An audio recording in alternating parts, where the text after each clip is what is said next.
जात बानी ससुरा न पीछे पीछे आई हा हमरा खातिर जनी लार टपकई हा उल्टी करब लारे के फेरा में डाड़ू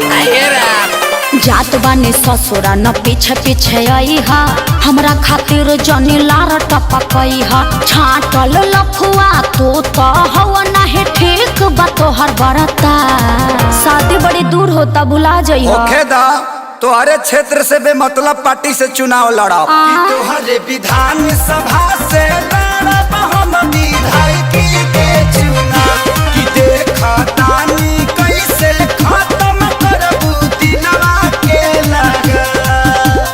प्यार हम कइले बानी कइले नहीं खिपा बोला सरे भैया के मोहर हो बोल बोल अतार छा ई कौन मोहर हो और तोरा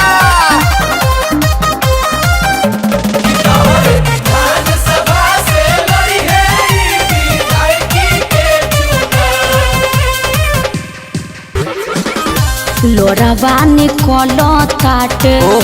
हमारा हो नैन से बड़ा दुख बा लागता कि रहे न देव पिया घर चैन से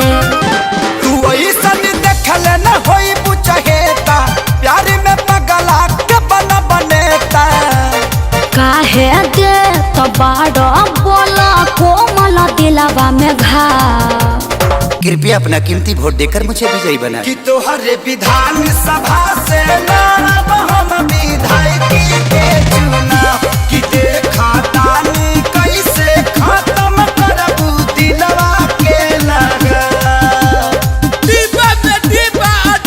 में के खेसारी भैया होवे हमर बोला सरे आंखों में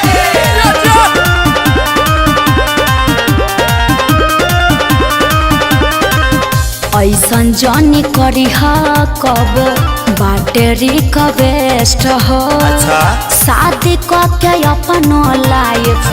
कॉल जाके सेट तारा से जन भई रहलो त जखम दिहल न तोहर भुलाए भौजी भौजी कह के वोट मांगे जाए हर जोर पगला अखिलेश खेसारी बॉम्बे जाके बेची हा बड़ा पा काहे जीत जाए तो तेरे द्वार पे इनार खनवा देव का ना पोखरा तोहरे विधान सभा से लड़ब हम विधायकी के चुनाव कि देखा तानी कैसे खत्म करबू दिलवा के लगा